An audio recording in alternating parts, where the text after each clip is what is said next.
പാർട്ടിയിൽ ഒരു സുപ്രഭാതത്തിൽ അല്ലെങ്കിൽ ഒരു ദുഷ്പ്രഭാതത്തിൽ ഒരു ജനപ്രതിനിധിയാവുന്നു, അതിനുശേഷം ആ ജനപ്രതിനിധിയായിട്ട് തുടരുന്നു. പക്ഷേ ജനപ്രതിനിധിയായിരിക്കുന്ന വ്യക്തിക്ക് പോലും ജനപ്രതിനിധിയായിരുന്നു കൊണ്ട് പാർട്ടി പ്രവർത്തനം സമാന്തരമായിട്ട് നടത്തുകയും ജനപ്രതിനിധിയായിട്ടിരിക്കുകയും ചെയ്യുന്ന ഒരു അവസ്ഥയുണ്ടാവാം. പക്ഷേ അതും ഇല്ലാതെ ജനപ്രതിനിധിയായിട്ട് മാത്രം ഇരിക്കുന്നു. അടുത്തൊരു 5 വർഷം ആ ജനപ്രതിനിധി പാർട്ടി പ്രവർത്തകനോ പ്രവർത്തകയായിട്ട് മാറുക എന്ന് പറയുന്നത് ആ വ്യക്തിയുടെ വളർച്ചയ്ക്കും പാർട്ടിയുടെ വളർച്ചയ്ക്കും ഗുണകരമാണ്, അല്ലേ? തീർച്ചയായിട്ടും. അല്ല, അങ്ങനെ മാറണമെന്നാണ് പറയുന്നത്. ജനപ്രതിയാകുന്ന ആള് ജീവിതാവസാനം വരെ ജനപ്രതിയായിരിക്കുക, പ്രവർത്തിക്കുന്നവർ അവരുടെ ജീവിതാവസാനം വരെ പ്രവർത്തിച്ചുകൊണ്ടിരിക്കുക, പാർട്ടിയിൽ പ്രവർത്തിച്ചുകൊണ്ടിരിക്കുക. അത് ശരിയായ രീതിയല്ല. അത് ശരിയായ രീതി അല്ലെന്നാണ് എൻ്റെ അഭിപ്രായം. പക്ഷേ ഇപ്പം ഞാൻ ചോദിച്ചോട്ടെ, കോൺഗ്രസ് എന്ന പ്രസ്ഥാനത്തിൽ എത്രയോ ആളുകൾ, 100 കണക്കിന് ആളുകൾ പ്രവർത്തിച്ചിട്ടുണ്ട്. അവർക്കൊന്നും എല്ലാവർക്കും ജനപ്രതിയാവാൻ പറ്റില്ലല്ലോ. പക്ഷേ ചിലപ്പോൾ പാർട്ടി പോസ്റ്റ് പോലും അവർക്ക് ലഭിച്ചിട്ടുണ്ടാവില്ല. അങ്ങനെ പക്ഷേ 100 കണക്കിന് ആളുകൾ പ്രവർത്തിച്ചതിൻ്റെ അതാണ് ഈ പാർട്ടിയുടെ അടിസ്ഥാനം. അടക്കമുള്ളവർ ഇങ്ങനെ പാർട്ടിയുടെ വേദിയിൽ ഈ പാർട്ടി പ്രവർത്തനത്തിൻ്റെ ആജീവനാന്ത ബലിച്ചോരയുമായിട്ട് ഇങ്ങനെ അസ്തമിച്ചൊടുങ്ങാനുള്ളതാണോ പാർട്ടി പ്രവർത്തകരുടെ ജീവിതം എന്ന് ചോദിക്കുകയും അവർക്ക് ഈ പറയുന്ന രീതിയിൽ ഉള്ള അവസരങ്ങൾ കൂടി കൊടുക്കുകയും ഒരേ സമയം പാർട്ടി പ്രവർത്തകയും അതേസമയം ജനപ്രതിനിധിയുമായിട്ടൊക്കെ പ്രവർത്തിക്കാൻ കഴിയുന്ന രീതിയിലേക്ക് വളർന്നില്ലെങ്കിൽ ഈ പാർട്ടിക്ക് മുന്നോട്ട് പോകാൻ പറ്റുമോ എന്നുള്ള ചോദ്യം ഉന്നയിച്ചപ്പോൾ എന്തൊക്കെയായിരുന്നു പുരുഷന്മാരായിട്ടുള്ള ആ ബഹുഭൂരിപക്ഷ നേതാക്കളിൽ നിന്നുള്ള മറുപടി? ഞാൻ അങ്ങനെ ചോദിച്ചിട്ടില്ല. എന്തുകൊണ്ടാണ് അങ്ങനെ ചോദിച്ചാലേ ഈ പറഞ്ഞ രീതിയിൽ മുന്നോട്ട് പോകാൻ കഴിയും? ഞാൻ അങ്ങനെ ഒരു പുരുഷ നേതാവിനോടും ചോദിച്ചില്ല. കാരണം ഞാൻ പ്രവർത്തിച്ചത്, ഞാൻ വന്നത് ഒരു സംവരണത്തിൻ്റെ അടിസ്ഥാനത്തിലല്ല. ഞാൻ പാർട്ടി പ്രവർത്തനം തുടങ്ങിയത് എല്ലാ പുരുഷന്മാരും എങ്ങനെയൊക്കെയാണോ പ്രവർത്തിക്കുന്നത് അതുപോലെ തന്നെയുള്ള എല്ലാ പ്രവർത്തനങ്ങളും ഞാനും ചെയ്തിട്ടുണ്ട്. സമരം നടത്തിയിട്ടുണ്ട്, അറസ്റ്റ് ചെയ്തിട്ടുണ്ട്, പോലീസ് സ്റ്റേഷനിൽ പോയിട്ടുണ്ട്, സെല്ലിൽ കിടന്നിട്ടുണ്ട്. ഇപ്പോഴും ഉണ്ട് 100 കണക്കിന് ഇഷ്ടം പോലെ കേസുകളുണ്ട്. കേസുകളെല്ലാം നമ്മൾ നടത്തിക്കൊണ്ടിരിക്കുക. അതോടൊപ്പം തന്നെ നമ്മളൊരു തെരഞ്ഞെടുപ്പ് വന്നു കഴിഞ്ഞാൽ എല്ലാ പുരുഷന്മാരും ചെയ്യുന്ന പോലെ തന്നെ പല വിവിധ സ്ഥലങ്ങളിൽ പോകുന്നു, പ്രസംഗിക്കുന്നു. നമ്മൾ മുഴുവൻ സമയം രാത്രിയും പകലും നമ്മൾ രാഷ്ട്രീയ പ്രവർത്തനം ചെയ്തുകൊണ്ടിരിക്കുക. അതുകൊണ്ട് എനിക്കൊരു സ്ത്രീ സംവരണത്തിൻ്റെ ആനുകൂല്യം വേണമെന്ന് ഞാൻ ഒരിക്കലും ആഗ്രഹിച്ചിട്ടുമില്ല. അതല്ലാതെ പാർട്ടി നൽകുന്ന അക്സെപ്റ്റൻസ് മതി എനിക്ക് എന്ന് ആഗ്രഹിക്കുന്ന ഒരാളാണ് ഞാൻ. ദീപ്തി മേരി വർഗീസിൻ്റെ രാഷ്ട്രീയ ജീവിതത്തെക്കുറിച്ചും എറണാകുളം എന്ന് പറയുന്ന ജില്ലയെക്കുറിച്ചും മണ്ഡലങ്ങളെക്കുറിച്ചും ഒക്കെ ആലോചിക്കുമ്പോൾ ഉടൻ തന്നെ പെട്ടെന്ന് എല്ലാ ചർച്ചയിലും മുകളിൽ കയറി വരുന്ന ഒരു വാക്ക് ലത്തീൻ സമുദായത്തിന് ഇവിടെയുള്ള ഒരു പ്രാതിനിധ്യം. അതിനോടൊപ്പം പോയില്ലെങ്കിൽ കോൺഗ്രസിന് അവിടെ വിജയിക്കാൻ കഴിയില്ല. അതുകൊണ്ട് ലത്തീൻ സമുദായത്തിൻ്റെ പ്രാതിനിധ്യത്തിൻ്റെ ഒപ്പം മാത്രമേ ഈ ഫോർമുല അസംബ്ലിയിലേക്കും അല്ലെങ്കിൽ ലോക്സഭയിലേക്കൊക്കെ മത്സരിക്കുന്നതിൻ്റെ ഫോർമുലയിലേക്ക് ചേർന്ന് നിൽക്കാൻ കഴിയൂ എന്ന് പറയുന്ന രീതിയിലേക്കൊക്കെ കാര്യങ്ങൾ വരുന്നുണ്ട്. പല യുവ നേതാക്കളിൽ നിന്ന് പോലും അത്തരത്തിലുള്ള കാര്യങ്ങൾ പരസ്യമായിട്ട് പോലും പ്രകടിപ്പിക്കപ്പെട്ടിട്ടുണ്ട്. ആ ഒരു സ്പേസിൽ ദീപ്തി മേരി വർഗീസിന് എന്താണ് പറയാനുള്ളത്? എനിക്ക് ഒരിക്കലും ലത്തീൻ സഭ ഒരു പ്രശ്നമായിട്ടില്ല. ഇത് ആ നറേറ്റീവ് ഉണ്ടാക്കിയത് ചില വ്യക്തികളാണ്. എന്നോടൊരിക്കലും ലത്തീൻ സഭയോ അല്ലെങ്കിൽ ലത്തീൻ സഭയിലുള്ള ആരെങ്കിലും പുരോഹിതരോ ബിഷപ്പോ ഒന്നും എനിക്കെതിരായിട്ട് എന്തെങ്കിലും ചെയ്തു എന്ന് ഞാൻ വിശ്വസിക്കുന്നില്ല. കാരണം എനിക്ക് അവരുമായിട്ട് നല്ല രീതിയിലുള്ള കമ്മ്യൂണിക്കേഷൻ പലരുമായും ഉണ്ട്. ഞാൻ എനിക്കതെല്ലാം ഇപ്പോൾ തുറന്നു പറയാൻ പറ്റില്ല. പല വിഷയങ്ങളിലും ഞാൻ അവരുമായി സംസാരിച്ചിട്ടുണ്ട്. അപ്പോൾ അതുകൊണ്ട് ഞാൻ ഒരിക്കലും വിശ്വസിക്കുന്നില്ല എനിക്ക് ലത്തീൻ സഭ എതിരായിരുന്നു എന്ന്. പക്ഷേ ലത്തീൻ സഭയെ ചില ആളുകൾ ഉപയോഗിച്ചു എന്നുള്ളതാണ് ഞാൻ മനസ്സിലാക്കുന്നത്. അത് ശരിയായില്ല എന്ന് തന്നെയാണ് എൻ്റെ അഭിപ്രായം. കാരണം കോൺഗ്രസിനെ സംബന്ധിച്ച് എന്നും ഇൻക്ലൂസീവ് സെക്യുലറിസത്തിലാണ് വിശ്വസിക്കുന്നത്. ലത്തീൻ സഭ വേണം, മറ്റുള്ള സഭകൾ വേണം, ഹിന്ദു സമുദായം വേണം, മുസ്ലിം സമുദായം വേണം, ദളിത് വേണം, എല്ലാവർക്കും വേണ്ട രീതിയിലുള്ള പ്രാതിനിധ്യം കൊടുക്കുന്ന ഇൻക്ലൂസീവ് സെക്യുലറിസമാണ് കോൺഗ്രസിൻ്റേത്.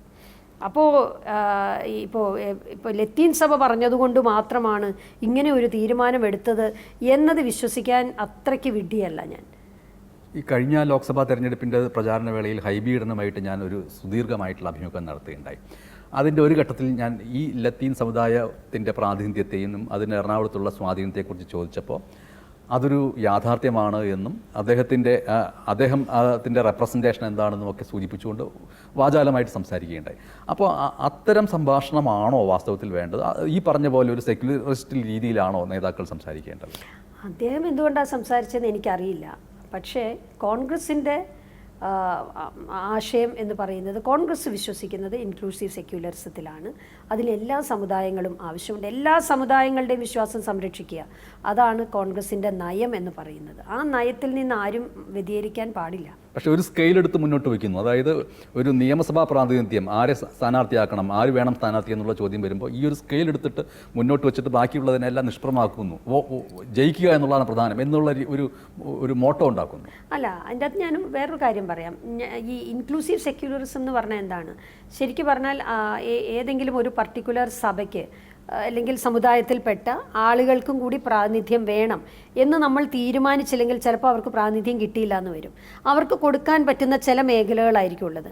മലയോര പ്രദേശത്ത് ചിലപ്പോൾ ഈ ലത്തീൻ സമുദായത്തിൽപ്പെട്ട ഒരാൾക്ക് സീറ്റ് കൊടുക്കാൻ ചിലപ്പോൾ പറ്റുന്നുണ്ടാവില്ല. അപ്പോൾ അതുകൊണ്ട് ചില മേഖലകൾ അവർക്ക് കൊടുക്കാം എന്ന് പാർട്ടി തീരുമാനിക്കുക. അതൊരു എഴുതപ്പെട്ട നിയമമൊന്നുമല്ല, പക്ഷേ അത് പാർട്ടിയുടെ ഒരു നയമാണ്. എല്ലാവരെയും ഉൾക്കൊള്ളുക എന്നുള്ള രീതിയിൽ അവർക്ക് കൂടി പ്രാതിനിധ്യം കിട്ടണം, പിന്നോക്കത്തിൽ നിൽക്കുന്ന ആളുകളെ കൂടി ഇൻക്ലൂഡ് ചെയ്യണം എന്നുള്ളത്. ദളിത് സമുദായത്തിന് നമുക്ക് നിയമപരമായി തന്നെ അത്തരത്തിലുള്ളതുകൊണ്ട് അതിൻ്റെ അകത്ത് ആ സമുദായത്തിന് തീർച്ചയായിട്ടും ആ സ്ഥലങ്ങളിൽ മത്സരിക്കാൻ കഴിയും.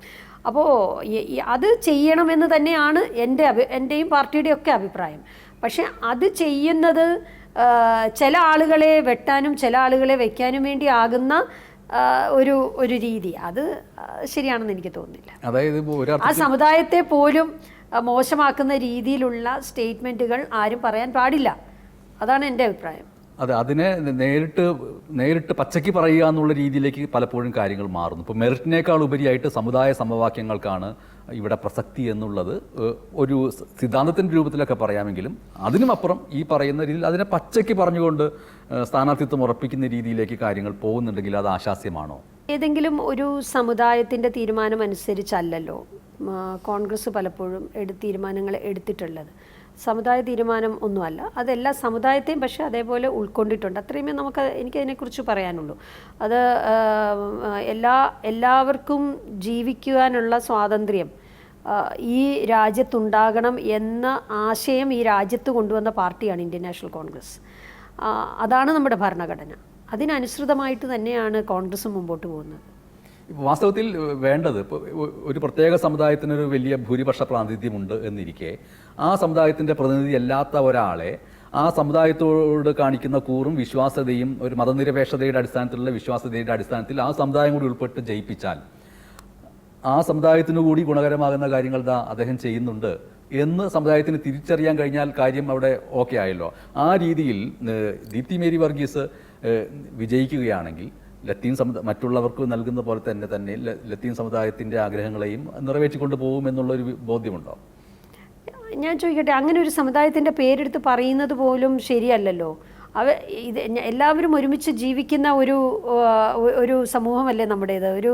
ഒരു സംസ്ഥാനത്ത് ഈ പറയുന്ന പോലെ നമ്മൾ ഈ കേരള സ്റ്റോറിയൊക്കെ ഇറങ്ങിയ ഒരു കാലഘട്ടത്തിൽ ഇരുന്നിട്ടാണ് സംസാരിക്കുന്നത്. ഈ വാക്കുകൾ കേൾക്കാൻ വേണ്ടിയാണ് ഈ ഇന്റർവ്യൂ ഇത്ര നേരം ഞാൻ നൽകിയത്. കാരണം എറണാകുളവുമായി ബന്ധപ്പെട്ടോ അല്ലെങ്കിൽ മറ്റ് മണ്ഡലങ്ങളുമായിട്ട് ബന്ധപ്പെട്ട് ഏത് രാഷ്ട്രീയ ചർച്ച നടക്കുമ്പോഴും ആദ്യത്തെ വാക്ക് സമുദായം, ജാതി ഇതില്ലാതെ നമുക്ക് മുന്നോട്ട് പോകാൻ കഴിയില്ല. ഒരു നേതാവ് ഇരുന്നിട്ട് അതല്ല വേണ്ടത് എന്ന് പറയുന്ന ഈ നിമിഷമാണ് നമ്മളുടെ ഈ അഭിമുഖത്തിലെ ഏറ്റവും മനോഹരമായ സന്ദർഭം. തുടരും. കേരളത്തെ സംബന്ധിച്ച് കേരളത്തിലില്ലാത്ത ചില കാര്യങ്ങൾ, നമ്മൾ കഴിക്കുന്ന ഭക്ഷണം പോലും വെച്ച് ചില സിനിമകൾ ഇറക്കി കേരളത്തിൻ്റെ ജനങ്ങളുടെ ഈ മതേതരത്വത്തെ തകർക്കുന്ന ഒരു സാഹചര്യത്തിൽ ഇരുന്നിട്ടാണ് നമ്മൾ സംസാരിക്കുന്നത്. യഥാർത്ഥ കേരള സ്റ്റോറി ഞാൻ ഈ അടുത്ത കാലത്ത് കണ്ടത്. നിങ്ങൾ തുടക്കത്തിൽ ഞാൻ പൊങ്കാല ഇടാൻ പോയതിനെക്കുറിച്ച് ചോദിച്ചല്ലോ. പൊങ്കാല ഞാൻ ഇടാൻ പോകുന്നതിൻ്റെ തലേ ദിവസം പാളയം ഇമാം പറഞ്ഞൊരു പ്രസംഗമുണ്ട്. അദ്ദേഹം പറഞ്ഞു, നമ്മൾ നോയമ്പിലാണ്, മുസ്ലിം സമുദായം നോയമ്പിലാണ്, പക്ഷെ പൊങ്കാല ഇടാൻ ഇവിടെ വരുന്ന ആളുകൾ നോയമ്പിലല്ല. അവർക്ക് വേണ്ട വെള്ളവും ഭക്ഷണവും കൊടുക്കേണ്ടത് നമ്മുടെ ഉത്തരവാദിത്തമാണെന്ന് പറഞ്ഞു. ഇതാണ് കേരള സ്റ്റോറി. അങ്ങനെ ചിന്തിക്കാൻ കഴിയുന്ന ഒരു കേരളത്തെക്കുറിച്ചാണ് മിസ് ഇൻ്റർപ്രറ്റ് ചെയ്ത് സിനിമകൾ ഇക്കാലത്ത് ഇറങ്ങുന്നത്. അപ്പോൾ ഞാൻ പറയുന്നത്, വ്യക്തികളുടെ സ്വാർത്ഥ ലാഭത്തിന് വേണ്ടിയിട്ടാണെങ്കിലും ഏതെങ്കിലും സംഘടനകളാണെങ്കിലും ഇത്തരത്തിലുള്ള ചിന്തകൾ ചെയ്തിട്ടുണ്ടെങ്കിൽ, ആരെങ്കിലും ചെയ്തിട്ടുണ്ടെങ്കിൽ അത് ശരിയല്ല. കോൺഗ്രസിനെ സംബന്ധിച്ച് കോൺഗ്രസ് തീർച്ചയായിട്ടും വിശ്വസിക്കുന്ന ആശയം മതേതരത്വമാണ്. അതിനപ്പുറം എല്ലാവരെയും ഇൻക്ലൂഡ്, അപ്പം മതേതരത്വത്തിൽ തന്നെ പല രീതിയിലുള്ള ഇൻ്റർപ്രിട്ടേഷൻ പലരും പറയും. അതുകൊണ്ടാണ് ഞാൻ ഇൻക്ലൂസീവ് സെക്യുലറിസം എടുത്തെടുത്ത് അടിവരയിട്ട് പറയുന്നത്. കോൺഗ്രസിൻ്റെ ഇൻക്ലൂസീവ് സെക്യുലറിസം ആണ് നമ്മുടെ നാടിന് വേണ്ടത്. അതുള്ളത് കൊണ്ടാണ് ദ റിയൽ കേരള സ്റ്റോറി മറ്റൊന്നാണ് എന്ന് നമ്മൾ പറയുന്നത്. ഈ പൊങ്കാലയെക്കുറിച്ച് പറഞ്ഞുകൊണ്ട് ഞാൻ ഈ രാഷ്ട്രീയത്തിലേക്ക് തന്നെ തിരികെ എത്താം. ഈ പൊങ്കാല ഇപ്പോൾ ഒരു പക്ഷേ പൊങ്കാലയ്ക്ക് പറ്റിയൊരു വേഷമാണെന്ന് ധരിച്ച് വന്നിരിക്കുന്നത്, ആ രീതിയിലുള്ളൊരു വസ്ത്രമാണ് ധരിച്ചിരിക്കുന്നത്. ഈ പൊങ്കാലയ്ക്ക് പോകുന്ന ഒരു ദീപ്തി മേരി വർഗീസ് എന്ന് പറയുന്നത് കേരളത്തിലെ പൊതുസമൂഹത്തിന് പലർക്കും അറിയാവുന്ന ഒന്നല്ല. ദീപ്തി മേരി വർഗീസ് പൊങ്കാലയ്ക്ക് പോയോ? അതെന്താ കാര്യം? ഇങ്ങനെയൊക്കെ ആലോചിക്കാവുന്ന രീതിയിലേക്കുള്ള കൗതുകങ്ങളും എല്ലാം അതിനകത്തുണ്ട്. എന്താണ് ദീപ്തി മേരി വർഗീസിൻ്റെ ഒരു ആത്മീയ ജീവിതം? അതൊന്ന് വിശദീകരിച്ച് പറയാമോ? ഈ വേഷം ഇത് കേരള സാരിയാണ്. ഇത് പൊങ്കാലയുടെ പ്രത്യേക സാരിയൊന്നുമല്ല, കേരളത്തിൻ്റെ തനതായ ഒരു വേഷമാണ്. അതിനോട് എനിക്കൊരു ഇഷ്ടമുള്ളതുകൊണ്ട് ഞാൻ പലപ്പോഴും അതിനോട് ഒരു താല്പര്യം കാണിക്കാറുണ്ട്. പിന്നെ പൊങ്കാല ഇടുന്നത് യഥാർത്ഥത്തിൽ അതിൻ്റെ ഒരു പിന്നിലുള്ള ഒരു കഥ എന്തുകൊണ്ടാണ് ഇടുന്നത്? ഒരു സ്ത്രീ ശക്തിയുടെ ഒരു വലിയ ഭാവമാണ്. കണ്ണകിയുടെ കഥയാണ് നമ്മൾ അതിൻ്റെ പിന്നിൽ ചിന്തിക്കുന്നത്. കണ്ണകിയുടെ ഒരു വൈബ്രൻ്റ് ആയിട്ടുള്ള ഒരു വിഗറസ് ആയിട്ടുള്ള ഒരു ഫിഗർ, അല്ലെങ്കിൽ ഒരു സ്ത്രീ ശക്തിയുടെ ശക്തി സ്വരൂപിണിയായി നിൽക്കുന്ന കണ്ണകി. ആ കണ്ണകിയെ മനസ്സിൽ കണ്ടുകൊണ്ടാണ് ഞങ്ങൾ സ്ത്രീകൾ അതിൻ്റെ അകത്ത് പൊങ്കാലയിടുന്നത്. അതിൻ്റെ അകത്ത് ജാതി മതവും ഒന്നും ഞാൻ കാണാറില്ല. ഇപ്പോൾ പൊങ്കാലയിടുന്ന കാര്യത്തിൽ ഇപ്പോൾ ഞങ്ങളുടെ തന്നെ സംഘടനയിലുള്ള അവിടെ KPCC ഓഫീസിന് മുമ്പിൽ ജെബി മേത്ര ഉൾപ്പെടെയുള്ള മുഴുവൻ ആളുകളും പൊങ്കാലയിടാൻ വരുന്ന ആളുകൾക്ക് വേണ്ടിയിട്ടുള്ള വലിയ സർവീസുകൾ, വെള്ളം കൊടുക്കുക, അത്തരം കാര്യങ്ങളൊക്കെ ചെയ്തിരുന്നു. അത് യഥാർത്ഥത്തിൽ എന്താണ് അങ്ങനെ ചിന്തിക്കാൻ കഴിയുന്നതെന്ന് വെച്ചാൽ ഞങ്ങൾ കോൺഗ്രസ് ആയതുകൊണ്ടാണ്. ഞാൻ വളരെ അഭിമാനത്തോടെ പറയും, കോൺഗ്രസ് ആയതുകൊണ്ടാണ് അങ്ങനെ ചിന്തിക്കാൻ കഴിയുന്നത്. പിന്നെ അതിനുപരിയായിട്ട് എന്നെ സംബന്ധിച്ച് അതൊരു സ്ത്രീ ശാക്തീകരണത്തിൻ്റെ ഒരു സ്ത്രീകൾ ഒരുമിച്ച്, സ്ത്രീകളുടെ ശബരിമല എന്ന് പറയുമ്പോൾ അവരുടെ സ്നേഹത്തിൽ, അവരുടെ സന്തോഷത്തിൽ നമ്മളും കൂടെ പോയി ഒന്ന് പങ്കാളിയാകുകയാണ്. അതിനപ്പുറമായി അതിൻ്റെ അകത്ത് വിശ്വാസങ്ങളോ മറ്റുള്ള കാര്യങ്ങളോ ഒന്നും ഞാൻ ഇവിടെ പറയുന്നില്ല.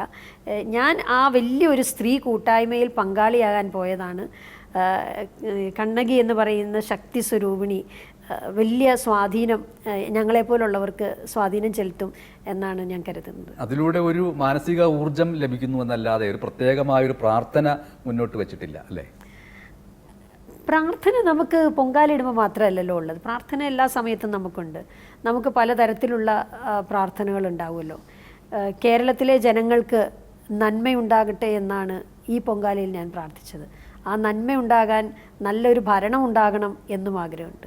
ദീപ്തി മേരി വർഗീസിലൂടെയും ആ നന്മ ജനങ്ങളിലേക്ക് എത്തണം. എനിക്കും എൻ്റേതായ രീതിയിൽ ദൈവമേ അറിയാമല്ലോ ഞാൻ ചെയ്യുന്ന നന്മകൾ, എനിക്ക് ചെയ്യാൻ കഴിയുന്ന കാര്യങ്ങൾ, ആ നന്മ എനിക്ക് നിറവേറ്റാൻ കഴിയുന്ന രീതിയിലുള്ള ഒരു മുന്നേറ്റം ഉണ്ടാവണമെന്നും കൂടി ആ പ്രാർത്ഥനയ്ക്കകത്തും. അതെല്ലാ കാലത്തും ഉണ്ട്.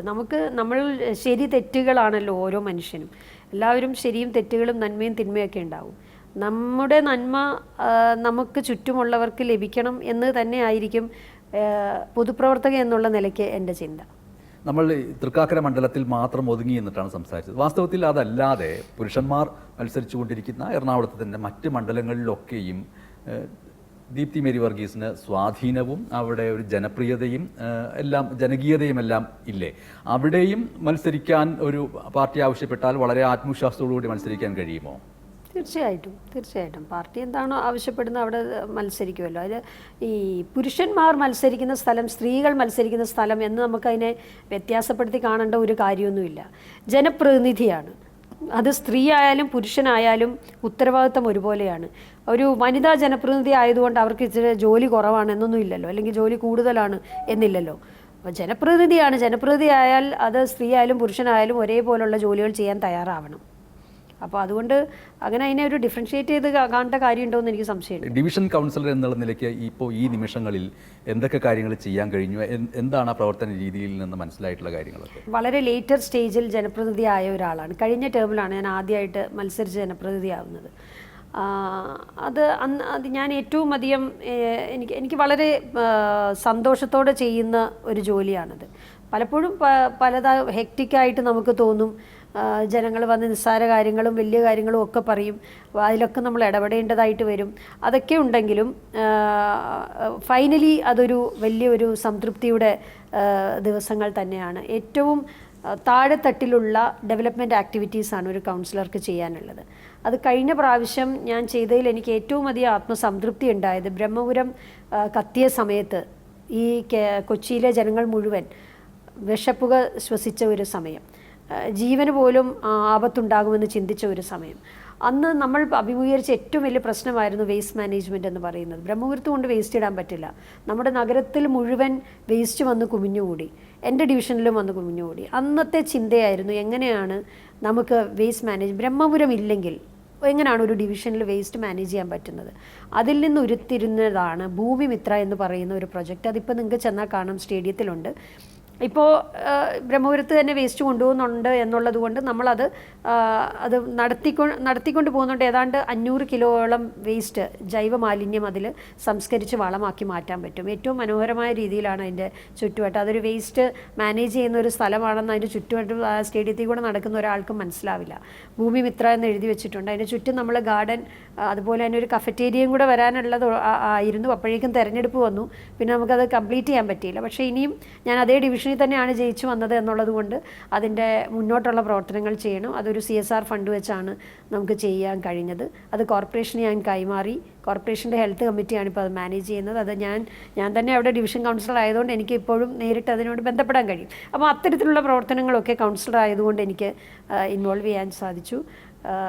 ഇനിയും അത്തരം കാര്യങ്ങൾ ചെയ്യാൻ കഴിയുമെന്നാണ് ഞാൻ വിശ്വസിക്കുന്നത്. ദീപ്തി മേരി വർഗീസിനെ കുറിച്ച് ഒരു രാഷ്ട്രീയ പ്രവർത്തക എന്നുള്ള നിലയ്ക്ക്, നേതാവ് എന്നുള്ള നിലയ്ക്ക് നമ്മൾ കാണുമ്പോൾ ഒരു പ്രത്യേക കള്ളിയിലേക്ക് നമുക്ക് ഒതുക്കാൻ പറ്റുന്നില്ല. ദീപ്തി മേരി വർഗീസിൻ്റെ ഗ്രൂപ്പ് എന്താണ്? അത് A ആണോ I ആണോ എന്ന് ചോദിച്ചാൽ ഉത്തരം കിട്ടാത്ത രീതിയിൽ ഒരു സവിശേഷമായ ഇടത്ത് നിൽക്കുന്നു. അത് എങ്ങനെയാണ് സാധിച്ചത്?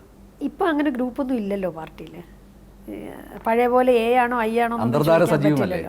അല്ല, ഈ ഗ്രൂപ്പ് എന്ന് പറഞ്ഞാൽ എന്താണ്? അത് നമുക്കൊരു ലീഡർഷിപ്പിനോട് തോന്നുന്ന താല്പര്യം കൊണ്ട് കുറേ ആളുകൾ ആ ലീഡറിനോടൊപ്പം, ആ ആളിനോടൊപ്പം നിൽക്കും. ഇപ്പോൾ കെ കരുണാകരൻ ഉണ്ടായിരിക്കുന്ന സമയത്ത് ഞാൻ ഗ്രൂപ്പ് ഏതാണെന്ന് ചോദിച്ചാൽ കെ കരുണാകരനോടൊപ്പം ആണെന്ന് പറയേണ്ടതായിട്ട് വരും. കാര്യം എന്നെ സംബന്ധിച്ച് ഞാൻ വന്ന KSUയിലൂടെ വന്ന സാഹചര്യത്തിൽ എനിക്ക് ഏറ്റവും അധികം ഇടപഴകാൻ കഴിഞ്ഞത് ആ ഒരു സംവിധാനവുമായി ബന്ധപ്പെട്ടാണ്. കെ കരുണാകരനോടുള്ള അദമ്യമായ ആരാധന, ഇതെല്ലാം കൊണ്ട് അദ്ദേഹത്തിൻ്റെ ഒപ്പമായി. അതുകൊണ്ട് ഞാൻ ആ ഗ്രൂപ്പിനോട് എൻ്റെ ഒരാളായിട്ട് എന്നെ ചിത്രീകരിച്ചിട്ടുണ്ടാവും. അങ്ങനെയാണ് ഓരോരുത്തരും.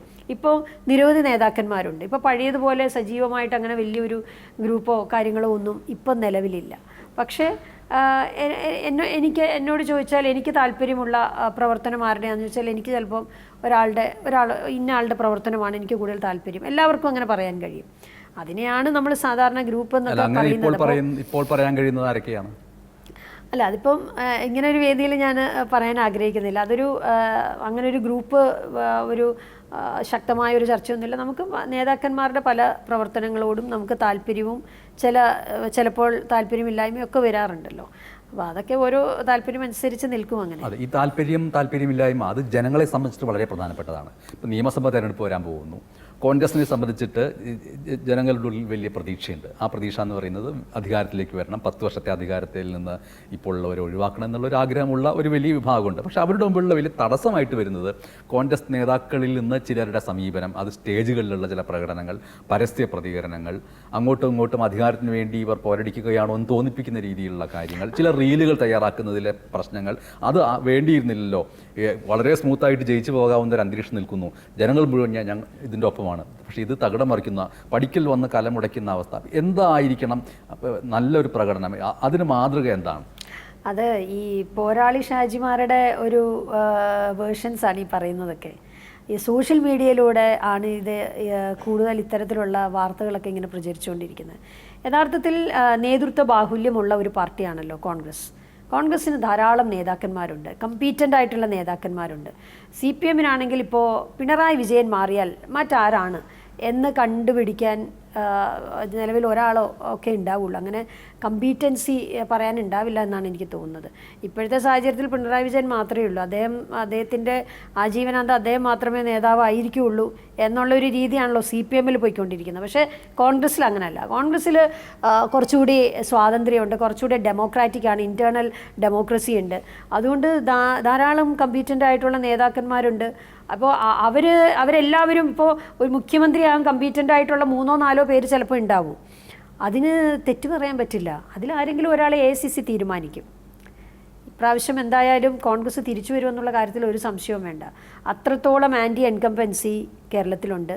കേരളത്തിലെ ജനങ്ങൾ സത്യത്തിൽ മടുത്തു ഈ ഭരണം കൊണ്ട്. 10 വർഷക്കാലം കൊണ്ട് കേരളത്തിലെ എല്ലാ അർത്ഥത്തിലും തകർത്ത ഒരു ഭരണമാണ്.